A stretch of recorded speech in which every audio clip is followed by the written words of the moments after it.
That was for you, Kat. One of her favorites. Good morning, everyone. Happy Mother's Day. Today is the day when we honor our own mothers, or the concept of motherhood and the influence of mothers on our society. And Mother's Day started back in 1908 in West Virginia, when a woman named Anna Jarvis held a memorial for her own mother. And Anna's mission became to not only set aside a day honoring her mother, but to set aside a day honoring all mothers. In her words, to honor the person who has done more for you than anyone in the world. So I guess bringing you into this life is doing more for you than anyone in the world. That gift of life, the ability and the courage and willingness to carry a baby and bring a baby into the world is a very powerful and beautiful deed. And so we honor that this morning. It's those beginning years from day one to, researchers are saying, is up to age 8, that are the most formative years. Those are the times in our development when our cognitive abilities, our emotions, our social and physical development is going on. All during those 8 years, our tiny brains are so plastic and responsive to change that all these neural circuits are being developed through the integration of genetics, environment, and experiences. Think of all the experiences you had in the first 8 years of your life.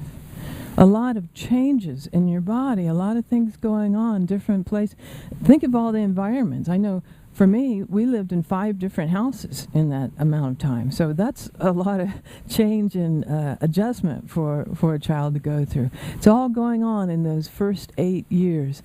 And like I spoke about last week, during those early years, that's when we're beginning to learn and understand more about things like love and attention, approval, and fear.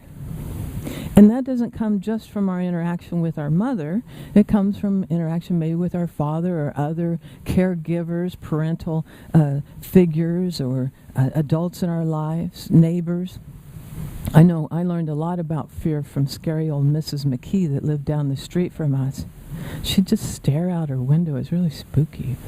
So we're learning about ourselves and we're integrating it all, and it all goes together to develop our beliefs about life and our beliefs about relationships and work and all those things. So it's our environment and our experiences that we're learning how we feel about ourselves and how we feel about life. And the way we learn that is through the responses and the reactions we get from those environments and those experiences around us. So in a way, our conditions are creating our reality. And then as adults, we tend to want to recreate those environments and experiences so that we can have the same responses and reactions so that we can maintain that belief or that feeling that we have about ourselves or about life. So again, kind of conditions creating our reality. But then, somehow, somewhere, at some time, our life intersects with a new thought. We open a book, we land on a website, or we turn on a TV show like I did many, many years ago. Or we walk through the doors of a Unity Center and we hear the words, "I have the power to create my world." And it knocks our socks off. It blows us away. And we begin to open up and we begin to understand that it's not our conditions that create our world. It's our consciousness that creates our world. So we, rather than We learn that rather than repeating the sins of the fathers, if you will. Alcoholism runs in my family. Depression is in my genes. I come from a long line of hot-tempered people. Rather than being beholden to our genetics or our environment or our experiences, we learn that the point of power is always in the present moment. So it matters not the experiences from the past. That's over and done with. We can release that and let it go. We can forgive those who we need to forgive, knowing that they were doing the best that they could with the light that they have. And then knowing that the past has no power over us, we can come into this present moment right here, right now. And through our thoughts and our feelings and our attitudes and our beliefs, we have the power to create our world. As the poet E.E. Cummings wrote, it takes courage to grow up and turn out to be who you really are. And this morning we're talking about being who you really are, but in many ways we're talking about courage, and even more than that, we're talking about nurturance. Because our nurturance doesn't come from the womb anymore. Our nurturance doesn't come from the outside environment. It doesn't come from authority figures or parental units. It doesn't even come from our loved ones. Our nurturance doesn't come from our banker.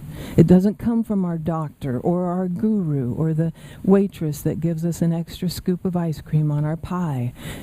Our nurturance comes from within. It comes from us. So I want to ask you this morning, are you nurturing yourself?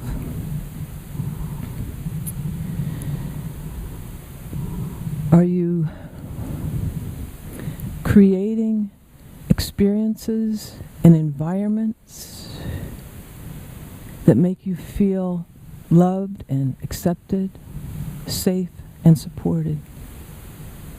Through your thoughts, your self-talk, your words, your actions, your beliefs, your attitudes, are you helping yourself to enjoy and fully participate in life? Are you nurturing yourself? Basically, are you loving yourself as the child of God that you are? Well, we all come from different environments and different experiences.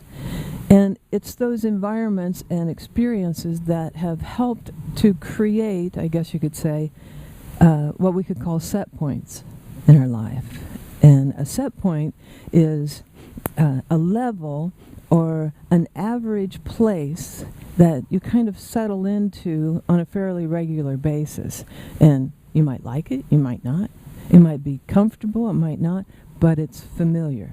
So you can think of set points as like an air conditioner, the thermostat on an air conditioner. You set it at a certain point, and so then the thermostat kind of maintains the temperature of the atmosphere on or near that place. And we have set points in many different areas of our lives. Emotionally, we have set points that we kind of settle into. For example, maybe you came from a critical environment, and as a result, maybe you've taken on emotions like anger or frustration or feeling less than. That's your emotional set point.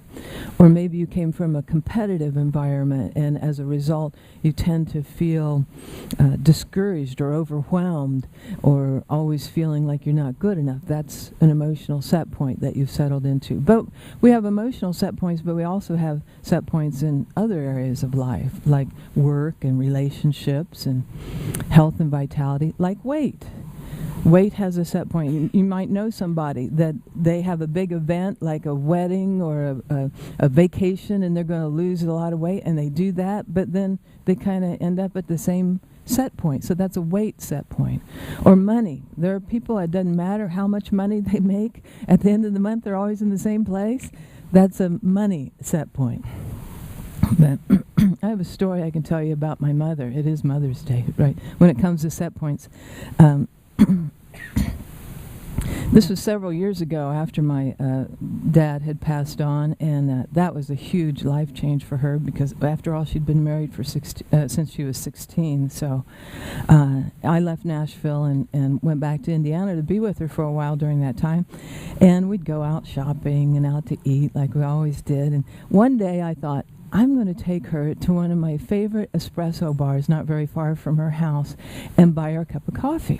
So we went down there, and we walk in, and she's standing there looking at the menu board on the wall, in back of the counter.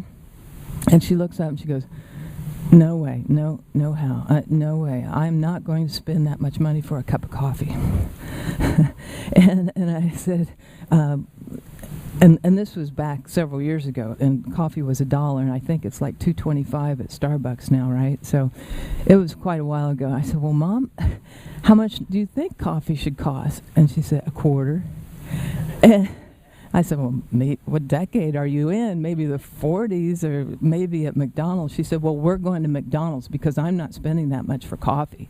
I said, Mom, I want to buy you a cup of coffee, so just go over and sit down, and I'll buy the cup of coffee. So she went over to this sweet little table over in the corner, and you could smell the fresh roasted coffee in the air and freshly brewed coffee. And they brought it out in handcrafted ceramic mugs, and we sat at this sweet little table, and there's original artwork on the walls and music playing, and of course they brought around their little samples of cookies and muffins and things like that. We sat there for the longest time and had the best conversation, and that wouldn't have happened at McDonald's. We wouldn't have sat that long. And guess what? She loved it. And from that time on, she began to go down there at least once a week. And that was her special time. It was her treat. It was her date with herself. And she began to nurture herself in that way. And she began to realize that she felt good in that environment. And having that experience made her feel good about herself and about life. And so in that way, she enlarged her viewpoint of herself and of life at that time, and she raised her set point, not just about money, but emotions as well. So an exercise you might want to think about doing just throughout the day is to access where you are emotionally. Just say, how do I feel about this? How do I feel about this environment? How does this experience make me feel? And you say, well, I'm feeling kind of drab or discouraged, or makes me feel kind of blue. That's how I'm feeling. The next thing you'd want to ask is, do I want to feel that way? Does it feel good to feel that way? Probably not. So then you want to ask, where can I place my set point? What new set point do I want to create for myself? You might say, well, I just want to feel okay today. Or I want to feel optimistic. I want to feel inspired. I don't want to feel blue. I want to feel yellow, or even bright yellow, whatever it is. So it's good to just take some time out during the day and just access how you're feeling during the day. And it's even better, it helps even more if you write it all down. And it helps even more than that if once you determine what set point you want to be at during the day, to begin thinking thoughts and feeling feelings that are in alignment with that new, higher set point. So in this way, your conditions aren't creating your reality. You're creating your reality. Your consciousness is creating your reality. And it's not just about changing your thoughts about something. You're going much deeper and accessing your inner essence. It's about nurturing yourself. And the way you nurture yourself is to access your nurturing nature, that innermost essence of your being.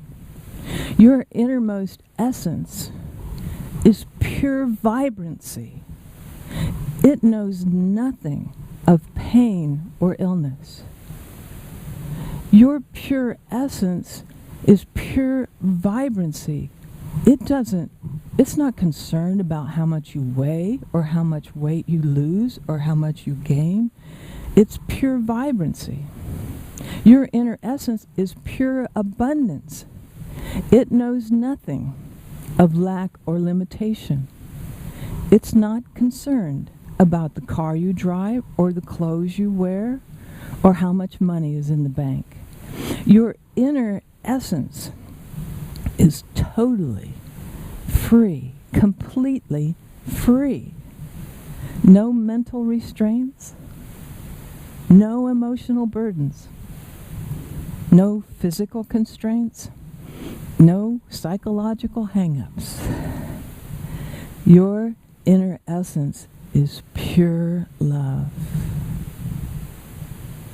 generosity, kindness, gentleness, creativity, beauty, joy, peace. It wants to support you. It wants to lift you up. It wants to help you to grow and to blossom into the magnificent divine being that you really are. So I want to encourage you all this morning to nurture yourself, to become the person who does more for you than anyone else in the world. To realize that the past has no power over you. To release it and let it go and step into the present moment, knowing that that is the only place where your power is, and accessing that power to begin to set high, new, expanded set points for yourself. Nurture yourself. Take care of yourself. Show yourself some love. Thanks.